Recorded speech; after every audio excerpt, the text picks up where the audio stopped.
Theatre ಅವರು, ಎಕ್ಸಿಬಿಟರ್ಸು, poster ಅಂಟಿಸೋದ್ರಿಂದ ಹಿಡಿದು ಈ ಪ್ರಮೋಷನ್ಸ್ ಮಾಡೋರಿಂದ ಹಿಡಿದು ಸಾಕಷ್ಟು ಸಾವಿರಾರು ಜನ ಇದರ ಮೇಲೆ ಅವಲಂಬಿತರಾಗಿದ್ದಾರೆ.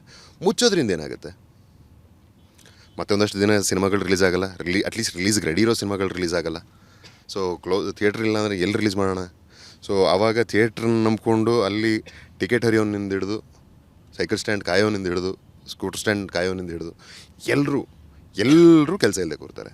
ಸೊ ನಮ್ಮ ಹತ್ರ ಈಗ ಪ್ರೊಡಕ್ಟಿವಿಟಿ ಕಡಿಮೆ, ಸಿನಿಮಾಗಳು ಬರ್ತಾ ಇಲ್ಲ, ಹಾಗಾಗಿ ನಾನು ಥಿಯೇಟ್ರ್ ಮುಚ್ತೀನಿ ಅನ್ನೋದಾದರೆ ನನ್ನ ಪರ್ಸ್ನಲ್ ಒಪಿನಿಯನ್ ಹೇಳಬೇಕು ಅಂದರೆ ಇರೋ ಕೆಲಸನೂ ಅವನಿಂದ ಕಸ್ತ್ಕೊಂಡಂಗೆ ಆಗುತ್ತೆ. ಅದರಿಂದ ಇನ್ನೂ ನಷ್ಟನೇ ಹೊರತು ಅಡ್ವಾಂಟೇಜ್ ಅಂತೂ ಸಿಗಲ್ಲ.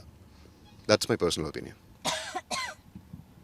ಸರ್, ಇನ್ನೊಂದು ವಿಚಾರ, ಈ ಥರ ಬೆಳವಣಿಗೆಗಳು, ಇಂಡಸ್ಟ್ರಿ ಈ ಥರ ನೆಲಕಚ್ಚೋದು ಯಾಕೆ ಆಗ್ತಾ ಇದೆ ನಿಮ್ಮ ಪ್ರಕಾರ? ನಾನಾ ಕಾರಣಗಳಿದೆ. ಇಲ್ಲಿ ಏನಾಗುತ್ತೆ, ಒಂದು ಆ್ಯಸ್ ಅ ಫಿಲ್ಮ್ ಫ್ರೆಟರ್ನಿಟಿ ಯೋಚನೆ ಮಾಡಿದಾಗ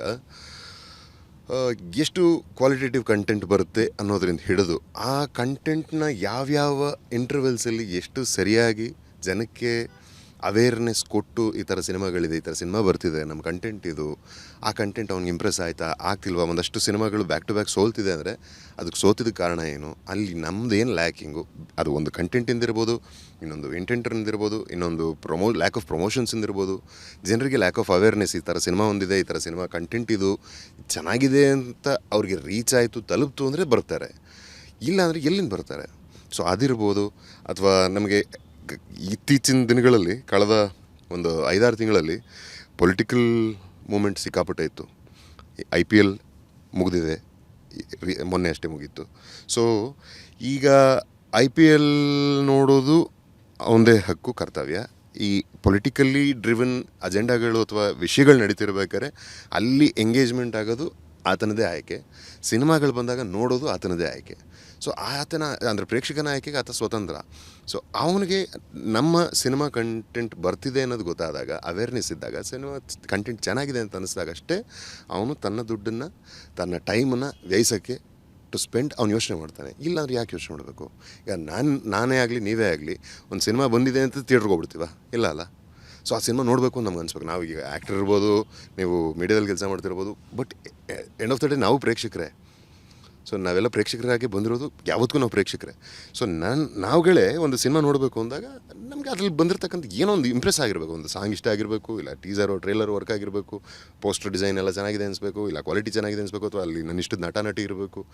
ಏನೋ ಒಂದು ಫ್ಯಾಕ್ಟ್ರು ನನ್ನನ್ನು ಹುಕ್ ಮಾಡುತ್ತೆ ಆ ಸಿನಿಮಾಗೆ. ನೋಡಿದಾಗ ಒಂದು ಅದ್ರ ತಕ್ಕಂಗೆ ಪ್ರಮೋಷನ್ ಆಗ್ತಿದ್ದಾಗ, ಬಸ್ ಆಗ್ತಿದೆ, ಏನೋ ಸೌಂಡ್ ಇದೆಯಲ್ಲ, ಚೆನ್ನಾಗಿದೆಯಲ್ಲ, ಇದು ನೋಡಬೇಕಲ್ಲ, ಏನು ಇರ್ಬೋದು ಇದರಲ್ಲಿ, ಕ್ಯೂರಿಯಾಸಿಟಿ ಕ್ರಿಯೇಟ್ ಆಗುತ್ತೆ. ಆಗಷ್ಟೇ ನಾವು ಹೋಗ್ತೀವಿ. ಈಗ ಬೇರೆಯವ್ರನ್ನ ಹಿಂಗೆ ದೂಷಿಸ್ಬಿಡ್ತಾರೆ, ನೀವು ಯಾರು ಬರ್ತಾಯಿಲ್ಲ, ಇಲ್ಲಿ ಯಾಕೆ ಬರ್ತಾರೆ? ಅವ್ರಿಗೆ ಅವೇರ್ನೆಸ್ಸೇ ಇಲ್ಲ ಅಂದರೆ ಸಿನಿಮಾ ಮೇಲೆ ಹೆಂಗೆ ಬರ್ತಾರೆ? ಸರ್, ಇನ್ನೊಂದು ವಿಚಾರ ಕೂಡ ಇದೆ. ಸಿಂಗಲ್ ಸ್ಕ್ರೀನ್ ಅಥವಾ ಸಿಂಗಲ್ ಥಿಯೇಟರ್ಗಳು ಮುಚ್ತಾ ಇದೆ. ಇತ್ತೀಚೆಗೆ ಕಾವೇರಿ ಥಿಯೇಟರ್ ಕೂಡ ಮುಚ್ಚೋಯ್ತು. ಹೀಗೆ ಹೋಗ್ತಾ ಇದ್ದರೆ ಸಿಂಗಲ್ ಸ್ಕ್ರೀನ್ ಅನ್ನುವಂಥ ಪದ್ಧತಿಯೇ ಕ್ಲೋಸ್ ಆಗಿಬಿಡುತ್ತೆ. ಸೊ ಇದ್ರ ಬಗ್ಗೆ ಏನು ಹೇಳ್ತೀರಾ ಅಂತ? ನನಗೆ ಅಂದರೆ ಓದಿದ್ದು ನಾನು ಕೇರಳದಲ್ಲಿ ಸಿಂಗಲ್ ಸ್ಕ್ರೀನ್ಗಳು ಹೊಸದಾಗಿ ಕಟ್ತಿದ್ದಾರೆ ಅಂತ.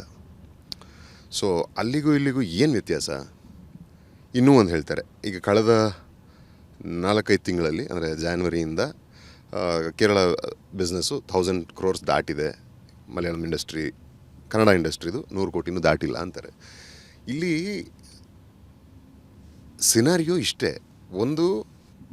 ಒಂದು ಪ್ಲ್ಯಾಂಡ್ ಸ್ಟ್ರಕ್ಚರ್, ಒಂದು ಇನ್ಸ್ಟಿಟ್ಯೂಷನಲೈಸ್ ಆಗಬೇಕು ಯಾವುದೇ ಒಂದು ಫ್ಯಾಕ್ಟರ್ ಆದ್ರೂ.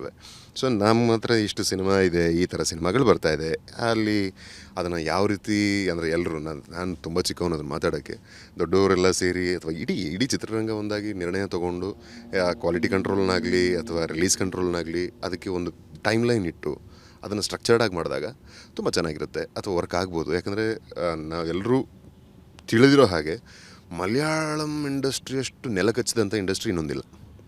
So 80s 90s early 2000s Malayalam ಚಿತ್ರರಂಗ ಅಂದರೆ ಅದು ಬೇರೆಯೇ, ಅದು ಬಿ ಗ್ರೇಡ್ ಸಿನಿಮಾಗಳು ಅಂತಲೇ ನಾವು ಅಂದ್ಕೊಳ್ತಾ ಇದ್ದಿದ್ದು. ಬಟ್ ಆಗಿಂದನೂ ಮಮ್ಮೂಟಿ ಅವರಾಗಲಿ, ಮೋಹನ್ ಲಾಲ್ ಅವರಾಗಲಿ, ನಾನು ಕೇಳ್ಬಿಟ್ರೋ ಸ್ಟೋರಿ ಇದು, ಅವರು ಒಗ್ಗೂಡಿ ಇಂತಿಷ್ಟು ಸಿನಿಮಾ ಮಾಡಬೇಕು, ಇಷ್ಟು ದಿವಸದಲ್ಲಿ ಮಾಡಬೇಕು, ಆ್ಯಂಡ್ ಅಲ್ಲಿ ಇನ್ನೂ ಹಲವಾರು ಕಾನೂನು ಮಾಡ್ಕೊಂಡಿದ್ದಾರೆ ಅವರು. ಆ ಥರ ಎಲ್ಲರೂ ಸೇರಿ ಇಡೀ ಇಂಡಸ್ಟ್ರಿ ಒಂದಾಗಿ ಎಫರ್ಟ್ ಹಾಕಿ ಆ ಒಂದು ಲೇಬಲ್ ಏನಿತ್ತು ಬಿ ಗ್ರೇಡ್ ಸಿನಿಮಾಗಳ ಇಂಡಸ್ಟ್ರಿ ಅಂತ. ಅದ್ರಿಂದ ದಾಟಿ ಫೀನಿಕ್ಸ್ ಥರ ಇವತ್ತು 5 ತಿಂಗಳಲ್ಲಿ 1,000 ಕೋಟಿ ದುಡಿಯೋ ತನಕ ಬಂದಿದೆ ಅಂದರೆ ಅದು ಎಲ್ಲರ ಎಫರ್ಟು ಇದೆ ಅಲ್ಲಿ.